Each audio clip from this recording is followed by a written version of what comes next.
Good morning बच्चों। जैसे कि लास्ट क्लास में हमने जो पढ़ा था वो प्रिज्म सूत्र और विचलन कोण का मान निकालने के बारे में पढ़ा था। ठीक है, आज का जो हम टॉपिक लेंगे वो टॉपिक ना लेके कुछ जो आपने इक्वेशंस पढ़ी हैं, ठीक है ना, चाहे वो दर्पण समीकरण से संबंधित हो, चाहे वो लेंस फॉर्मूले से संबंधित हो या लेंस मेकर फॉर्मूले से संबंधित हो, तो कुछ इसमें हम न्यूमेरिकल ले लेते हैं आज, जिससे आपकी प्रैक्टिस हो जाएगी थोड़ी बहुत। ठीक है ना, तो देखते हैं। तो क्वेश्चन है, पहला क्वेश्चन,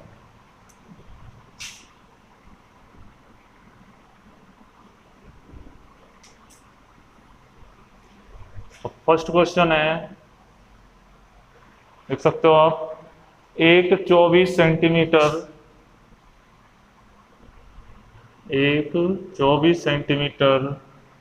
फोकस दूरी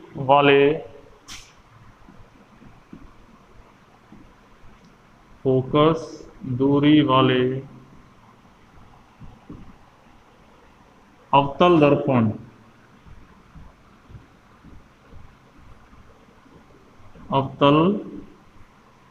दर्पण के सामने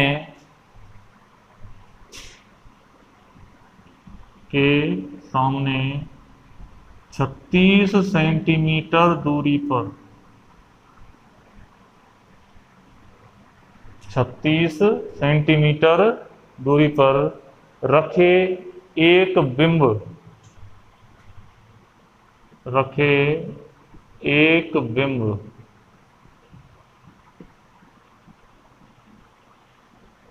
ठीक है, बिंब यानी क्या हो गया, वस्तु हो गया, बिंब के प्रतिबिंब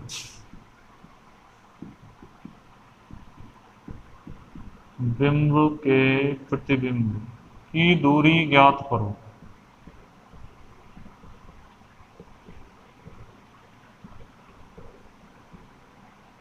ठीक है, तो ये आपका एक प्रश्न है छोटा सा, इससे थोड़ी प्रैक्टिस हो जाएगी, आप करके देखना। और तो यहाँ पे सबसे पहले आपको ये देखना है कि दर्पण का जो प्रकार है वो कौन सा है। तो दर्पण का प्रकार कौन सा है, अवतल दर्पण।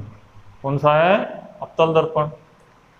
फोकस दूरी 24 सेंटीमीटर फोकस दूरी, यानी कि ये तो वैल्यू हो जाएगी एफ की। किसकी वैल्यू हो गई है, एफ की।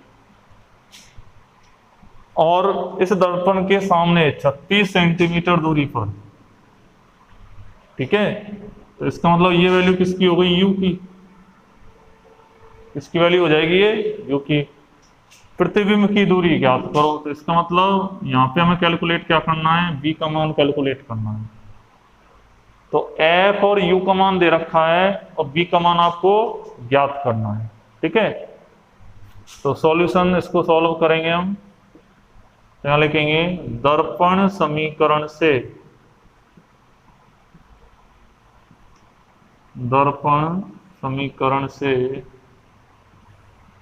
समीकरण क्या है, 1/f बराबर 1/v प्लस 1/u, ये होता है ना। अब इसमें जो दिया हुआ है वो किसका मान दिया हुआ है, f का। एक मान दिया हुआ है u का, v आपको कैलकुलेट करना है। तो देखो, जब आपने क्लास ली थी लास्ट वीडियोज में, तो आपने पढ़ा था अवतल दर्पण में UVF कैसे होते हैं, नेगेटिव होते हैं। ठीक है ना, तो इसका मतलब यहाँ पे जो 24 सेंटीमीटर है इसकी वैल्यू भी कैसी होगी, नेगेटिव। ठीक है, 36 सेंटीमीटर ये भी कैसी होगी, नेगेटिव। तो इसका मतलब V भी नेगेटिव ही आएगा आंसर में। तो इसमें आप शिफ्ट कर सकते हो। तो यहाँ से 1/v बराबर कितना हो जाएगा, इसको पहले ट्रांसफर कर लो, तो हो जाएगा 1/f माइनस 1/u। ये हो गया ना। तो 1/v बराबर 1/f की वैल्यू, यानी कि f की वैल्यू हो गई नेगेटिव में -24। अब ये माइनस और ये भी माइनस, तो ये क्या हो जाएगा आपका प्लस। कितना हो गया ये 36। तो 1/v इक्वल में, अब इसका जो लघुत्तम आया वो कितना आया, 72।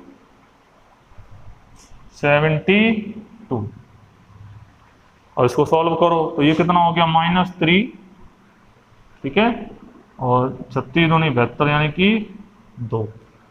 तो 1/v बराबर ये कितना आया -1/72। तो b बराबर कितना आया -72 सेंटीमीटर, इतना आया। तो ये क्या मतलब हुआ इसका कि प्रतिबिंब की जो दूरी है v की वो कितनी है -72 सेंटीमीटर। अब u भी आपका नेगेटिव है, f भी नेगेटिव है, v भी नेगेटिव है, तो इसका मतलब ये वाली जो इमेज है वो कहाँ बनेगी, वस्तु की ओर। तो यहां लिखेंगे वस्तु की ओर।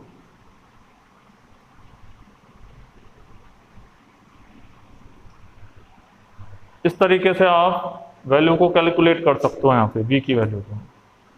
तो ये सिंपल सा एक एग्जांपल हो गया, ठीक है ना, कि दर्पण समीकरण। सबसे पहले तो हमें ये पता होना चाहिए कि दिया हुआ क्या है क्वेश्चन में, उसको सेलेक्ट करो, फिर कौन सा दर्पण है, कौन सा लेंस है, इस चीज को सेलेक्ट करो, वैल्यू को पहले लिख लो कि जो गिवन है उसको लिख लिया, कौन सा फॉर्मूला लगेगा दी हुई वैल्यूओं के आधार पे उसको लिखो, वैल्यू आप कैसे कैलकुलेट कर सकते हो, ठीक है। ऐसे ही ये तो हो गया एक क्वेश्चन। अगला जो एक फॉर्मूला हमने पढ़ा था वो पढ़ा था हमने अपवर्तनांक का, पढ़ा था ना अपवर्तनांक का। तो अपवर्तनांक से संबंधित एक हम यहाँ पे ले लेते हैं क्वेश्चन। तो ये तो दर्पण समीकरण से, अब इसमें v की वैल्यू दे रखी है, हो सकता है f की वैल्यू निकलवाए या u की वैल्यू निकलवा सकता है ऐसे। तो क्वेश्चन है किसी माध्यम का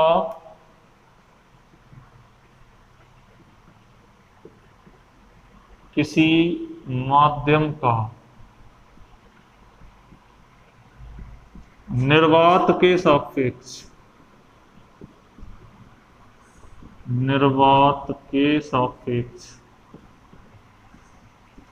ठीक है, अपवर्तनांक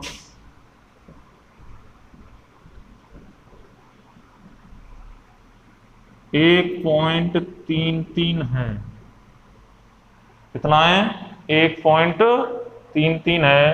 निर्वात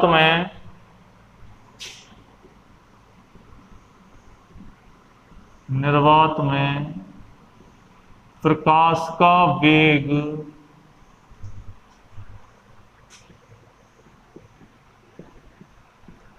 3 × 10⁸ मीटर पर सेकंड है, ठीक है। निर्वात में प्रकाश का वेग 3 × 10⁸ मीटर पर सेकंड है। तो माध्यम में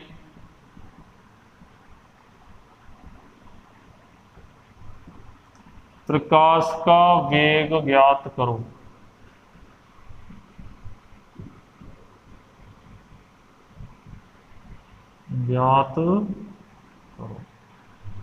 ये क्वेश्चन है आपका, ठीक है।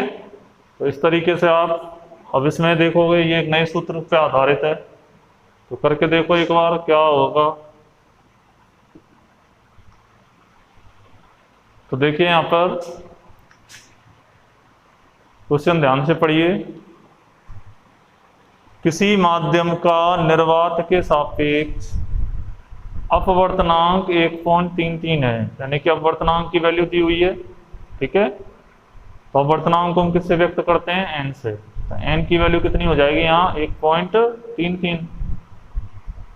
उसके बाद है निर्वात में प्रकाश का वेग, यानी कि निर्वात में प्रकाश का वेग को हम किससे व्यक्त करते हैं, c से। किससे व्यक्त करते हैं, c से। तो c का मान कितना हो जाएगा 3 × 10⁸ मीटर पर सेकंड। तो माध्यम में प्रकाश का वेग ज्ञात करो। तो माध्यम का मतलब वेग v का मान ज्ञात करना है माध्यम के अंदर। तो यहां लिखेंगे we know that अपवर्तनांक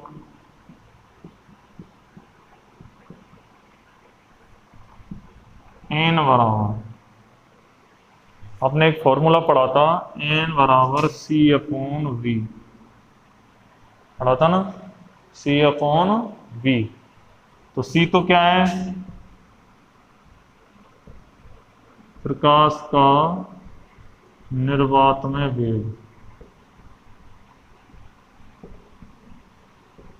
बटे प्रकाश का माध्यम में वेग।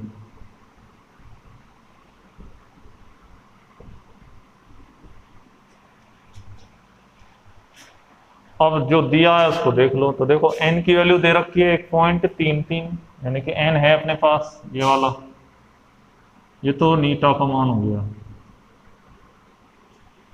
ठीक है, निर्वात में प्रकाश का वेग ये इतना दे रखा है, तो ये किसका मान हो जाएगा, c का।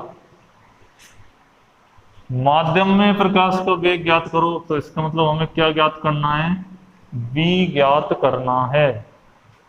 ठीक है, तो वैल्यू आप इसमें शिफ्ट कर सकते हो, जैसे नीटा बराबर ये हो गया ना, तो नीटा का मान रख दो यहाँ पे 1.33, या इसको सॉल्व करेंगे तो ये हो जाएगा 4/3, तो ये हो जाएगा ये 4/3 बराबर सी का मान कितना है, 3 गुणा 10 की पावर 8 बटे बी। ये हो गया, इसको सॉल्व कर लो। सॉल्व करेंगे तो क्या हो जाएगा,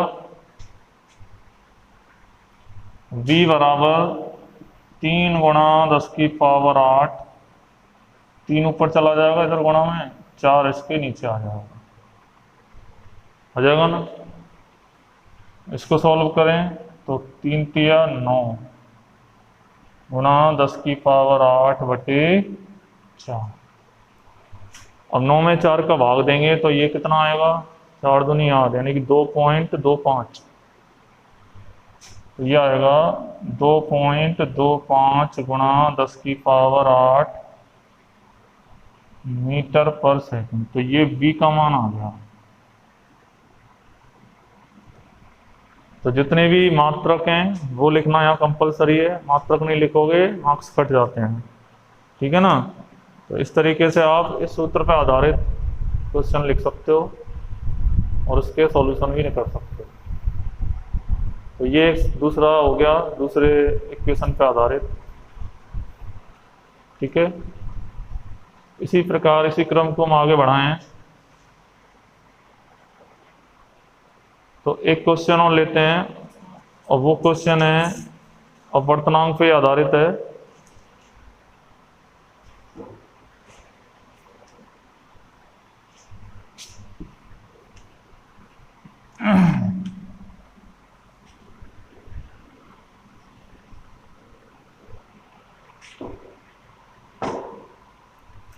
क्वेश्चन नंबर 3 है, जैसे एक प्रकाश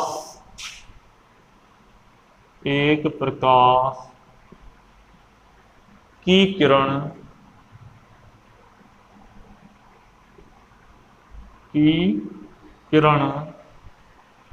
किसी कांच के गुटके पर, किसी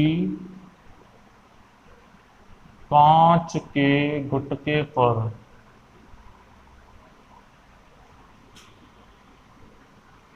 50 डिग्री कोण पर, 50 डिग्री कोण पर आपतित होती है, कोण पर आपतित होती है। यदि अपवर्तन कोण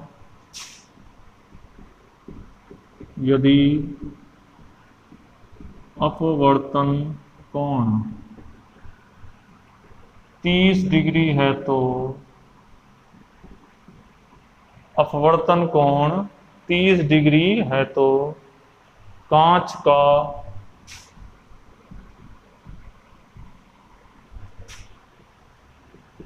अपवर्तनांक ज्ञात कीजिए या करो। ठीक है, ये क्वेश्चन है, और इसमें यहाँ दे रखा है साइन 50 का जो मान है वो दे रखा है 0.766, 0.766। तो बताओ इसके लिए कौन सा फॉर्मूला यूज होगा। तो देखो ध्यान से क्वेश्चन को, एक प्रकाश की किरण किसी कांच के गुटके पर 50 डिग्री कोण पर आपतित होती है, ठीक है। यदि अपवर्तन कोण 30 डिग्री है तो कांच का अपवर्तनांक क्या होगा। अपवर्तनांक है तभी तो वो प्रकाश की किरण विचलित होगी, होगी नहीं होगी। तो वो मान हमें ज्ञात करना है कि इसका अपवर्तनांक आएगा कितना। जैसे कोई भी एक कांच है, ये गुटका है, ठीक है, ये इसका नॉर्मल हो गया। जैसे यहाँ पे सपोज ये 50 डिग्री का कोण बन रहा है, तो इसका मतलब आई का मान कितना हो जाएगा, ये 50 डिग्री, ठीक है। और ये आपकी वायु है, तो कौन सा माध्यम हो गया, ये विरल। और ये कांच है, ये कौन सा हो जाएगा, सवन।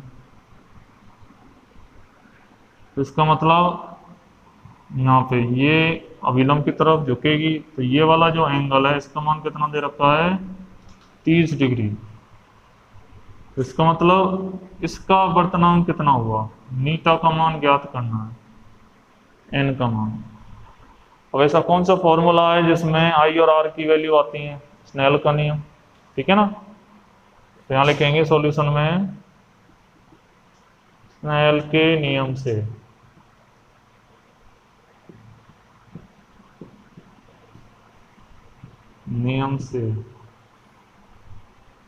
तो n बराबर ये कितना हो जाएगा, sine i upon sine r, ये हो गया ना। और आई का मान दे रखा है, तो साइन ये कितना हो जाएगा 50, और साइन आर, आर का मान कितना है 30, यानी कि अपवर्तन कोण। साइन 50 का मान दे रखा है 0.766, और साइन 30 का मान कितना होता है 1/2, और 1/2 को हम कैसे लिख सकते हैं, 0.5, ठीक है। अब इसको जब आप सॉल्व करोगे तो आंसर कितना आएगा, इसका आंसर आ रहा है 1.53 किलोवाट, ठीक है। या 2 दे रखा है, तो इसको आप लिख सकते हो डिवीजन करके। तो इसका वर्तनांक कितना आया, नीटा का मान, ठीक है। तो ऐसे आप क्वेश्चन आए तो क्वेश्चन को ध्यान से पढ़िए, और पढ़ने के बाद कौन कौन सी चीज़ें गिवन है, दी हुई हैं, ये समझ में आना चाहिए कि आपतन कोण कहाँ बनता है, अपवर्तन कोण कहाँ बनता है, निकालना क्या है। तब जाके आप जो दिया हुआ है और जो निकालना है उसके आधार पर यह सोचना पड़ता है कि सूत्र कौन सा लगेगा इसमें, ठीक है ना। तो ऐसे आप क्वेश्चन को सॉल्व कर सकते हो यहाँ पे, ओके। तो ये भी आपका वर्तन के आधार पे ही था, वर्तनांक निकालने के लिए। इसी श्रेणी को आगे बढ़ाएं तो एक क्वेश्चन हम लेते हैं लेंस फॉर्मूले से। तो अगला है जैसे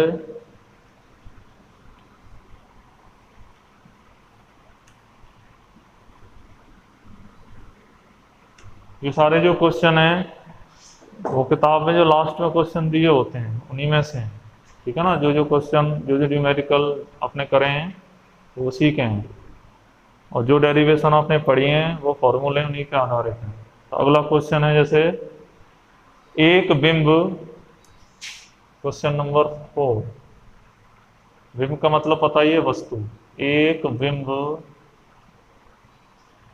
ठीक है, 0.10 मीटर, कितना है 0.10 मीटर फोकस दूरी के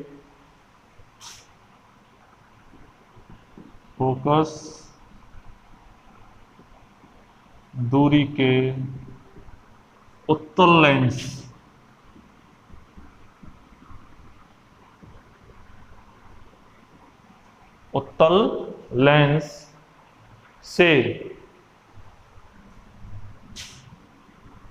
0.06 मीटर दूरी पर से 0.06 मीटर दूरी पर स्थित है।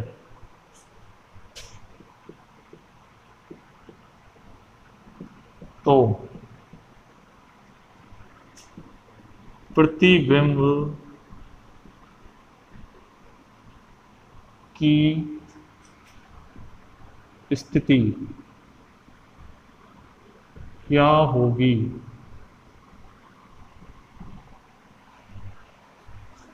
तो ये क्वेश्चन दिया हुआ है, ठीक है, ध्यान से आपको करना है, समझना है। तो करके देखो आप एक बार इसको। और इसमें पूछा क्या है? पूछा ये है कि फोकल लेंथ दी हुई है, एफ का मान दे रखा है ना, और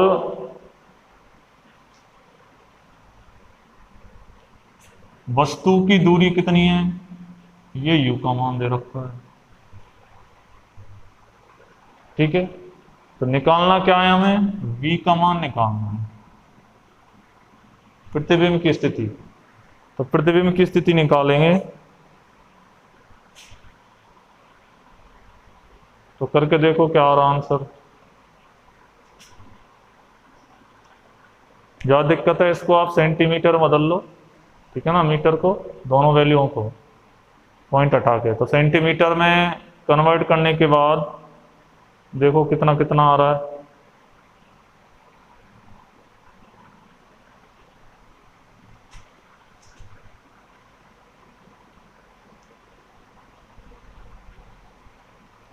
तो पहली तो वैल्यू है एफ, एफ की जो वैल्यू है वो दे रखी है 0.1 मीटर, 10 मीटर।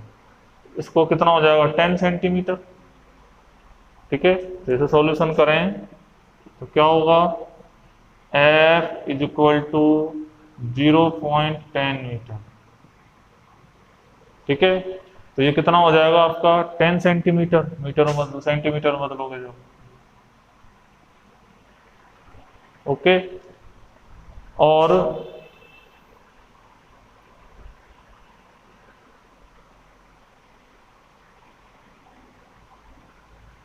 अगली वैल्यू दे रखी है यू, यू की वैल्यू दे रखी है 0.06 मीटर, 0.06 मीटर।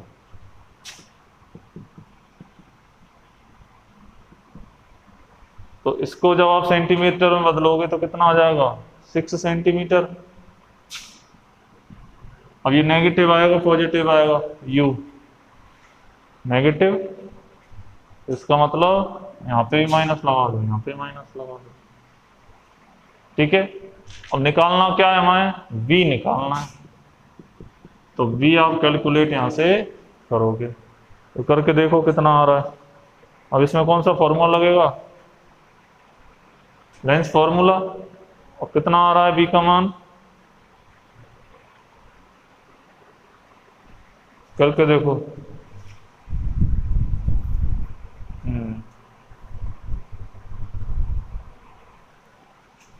करके देखो, तो लिखो यहाँ पे लेंस सूत्र से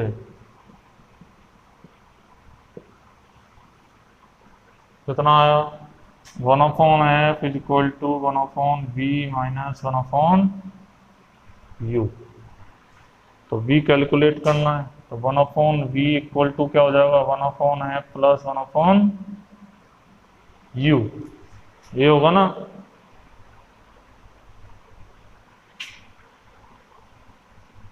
वैल्यू रखो, तो 1/v इक्वल टू f की वैल्यू कितनी है 10, ये नेगेटिव में तो ये कितना हो जाएगा 1/6, इतना ही हो गया ना। एलसीएम कितना हो गया इसका 30,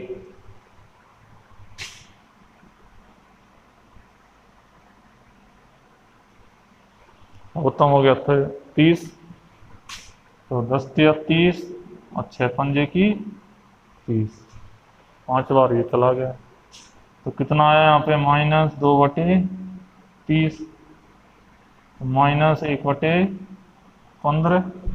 ठीक है, तो b का मान कितना आएगा, -15 सेंटीमीटर।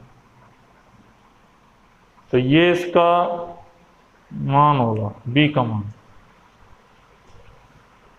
और ये बात समझ में, तो ऐसे आप b का मान निकाल सकते हो।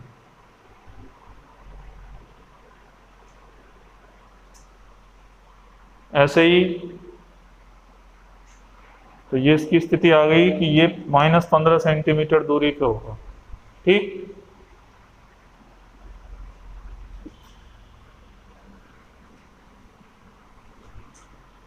ऐसे ही अगला जैसे क्वेश्चन है, जैसे आपने पढ़ा था, एक रिलेशन पढ़ा था, फोकल लेंथ, वक्रता त्रिज्या और अपवर्तनांक में। तो वो क्वेश्चन लिखते हैं, लिखो किसी 20 सेंटीमीटर, लिखो किसी 20 सेंटीमीटर फोकस दूरी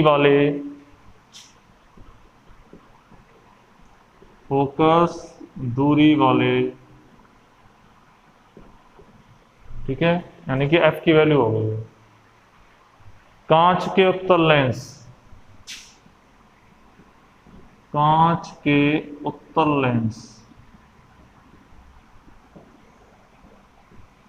ठीक है, कांच के उत्तल लेंस के पृष्ठों की वक्रता त्रिज्याएं, के पृष्ठों की वक्रता त्रिज्याएं,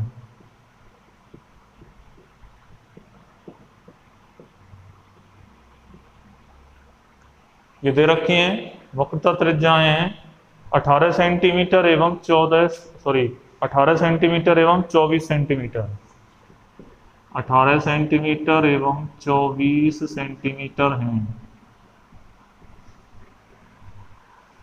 ठीक है, तो लेंस के कांच का अपवर्तनांक क्या होगा, या अपवर्तनांक ज्ञात कीजिए। तो लेंस के कांच का अपवर्तनांक ज्ञात करो। तो ये क्वेश्चन है, तो इसको आप कोशिश करो करने की। क्या क्या वैल्यू दी हुई है वो देखो। ठीक है, R1 R2 की वैल्यू कौन सी पॉजिटिव आएगी, कौन सी नेगेटिव आएगी, आपने पढ़ा हुआ है ना फॉर्मूला। ठीक है, उसके हिसाब से देखो।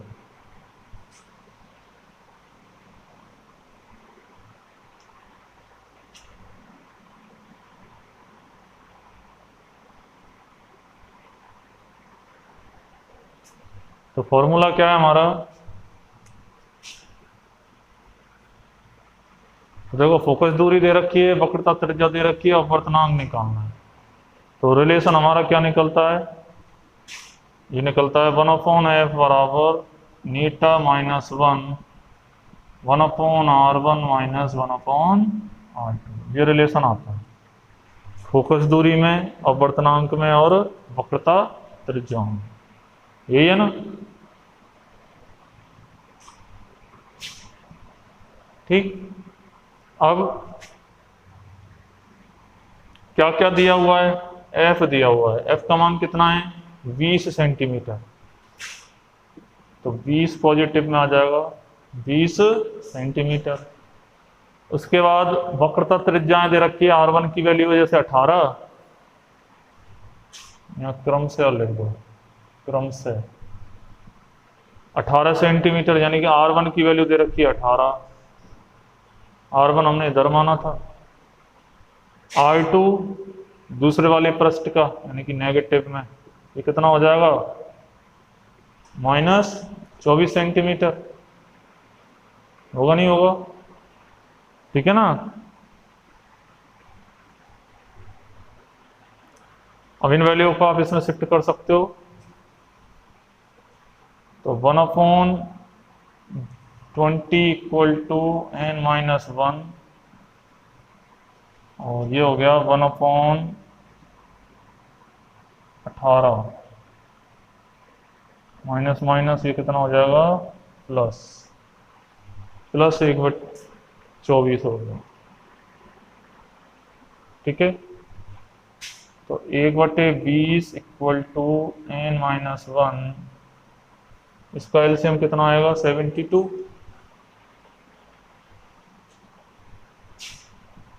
72, 18 चौका 72, 24 72, 3 बार ये चला गया।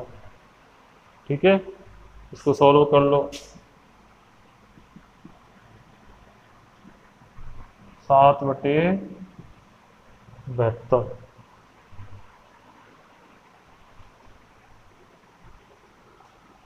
तो इसको पक्षांतरण करें, जैसे n-1 है ये यहाँ पे, तो ये कितना हो जाएगा, क्रॉस मल्टीप्लाई कर लो इसको,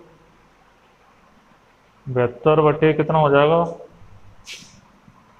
20 × 7,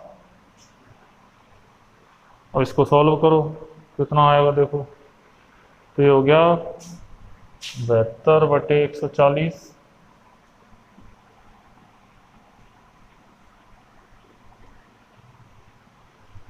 इसको सॉल्व करके देखो कितना आ रहा है,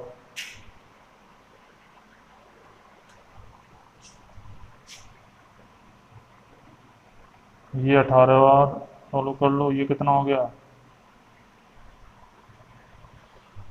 18, 36 बार, सॉरी 2 से, और ये हो गया 70, और इसको सॉल्व करें 18/35, तो नीटा यानी कि n-1 बराबर 18/35 आ गया।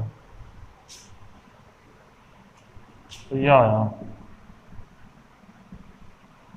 इस 1 को इधर ट्रांसफर कर दो,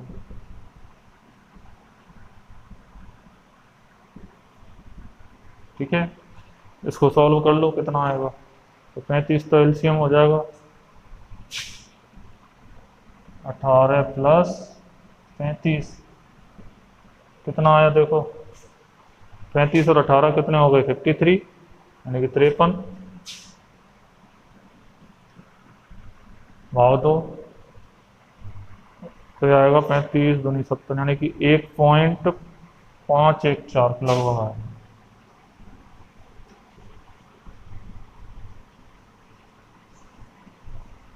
ये आ रहा, तो ऐसे आप इसको सॉल्व कर सकते हो।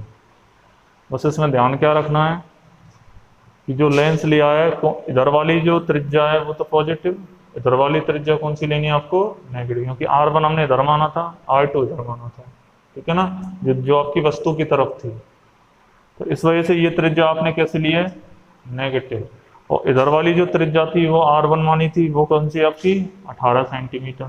ठीक है, तो ऐसे आप इसको सॉल्व कर सकते हो, तो लिख लीजिए आप इसको ध्यान से। तो ये सारे जो क्वेश्चन हैं वो बुक में आपको मिल जाएंगे पीछे की तरफ, सॉल्यूशन मैं बता रहा हूँ, कोशिश करना सॉल्व करने की, घर पे प्रैक्टिस करोगे। न्यूमेरिकल आपके एग्जाम्पल भी दे रखे हैं, आप एग्जाम्पल सॉल्व कर लेना जो सॉल्व हुए हैं पहले से, ठीक है ना, जो अनसॉल्व है वो मैं बता रहा हूँ यहाँ पे।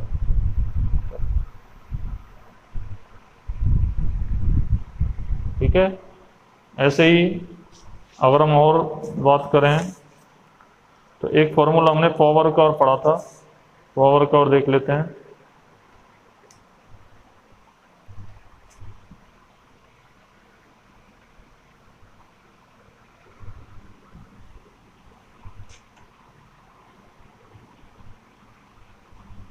तो पावर का फॉर्मूले का जो क्वेश्चन है, यानी कि लेंस की जो क्षमता है उससे रिलेटेड, तो क्वेश्चन है +5d एवं -7d, यानी दो पावर दे रखी हैं, +5d और -7d डी का मतलब क्या है यहाँ पे, डायप्टर के दो पतले लेंसों को, के दो पतले लेंसों को, यानी कि लेंसों को परस्पर संपर्क में रखकर, परस्पर संपर्क में रखकर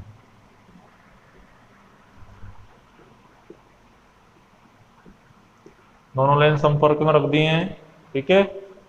बनाए गए संयुक्त लेंस की, बनाए गए संयुक्त यानी कि कंबाइन जो है संयुक्त लेंस की क्षमता ज्ञात कीजिए, क्षमता ज्ञात करो। तो ये क्वेश्चन है, ठीक है, ध्यान से पढ़ो इसको।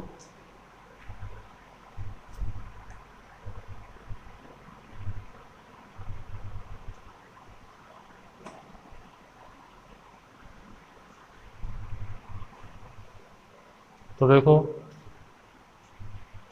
सॉल्यूशन इसका हम करें तो कैसे करेंगे, यहाँ पे दिया हुआ है उनको पहले लिख लो। ये क्या है आपके, क्षमता दे रखी है, यानी कि डी लगा हुआ है, इसका मतलब वो क्या है, पावर है। डी का मतलब क्या है, पावर।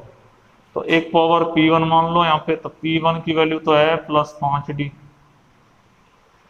P1 की वैल्यू क्या है +5D, और P2 की वैल्यू क्या है -7D, ठीक है। अब इन दोनों यानी कि संयोजन कर रहे हैं, तो आपने फॉर्मूला पढ़ा है P = P1 + P2, जैसे मल्टीपल है एक से अधिक है तो Pn तक हो जाएगा वो, लेकिन हमारे पास तो दो ही हैं केवल, n तक तो लिखने की जरूरत ही नहीं है। तो P बराबर P1 की वैल्यू कितनी है 5 और P2 की वैल्यू कितनी है -7, तो कितना हो गया ये -2 डायोप्टर। तो संयुक्त लेंस की जो क्षमता होगी वो कितनी होगी -2 डायोप्टर। तो लेंस कैसा होगा ये, अभिसारी या अपसारी, अपसारी। तो अपसारी आपका ये लेंस होगा,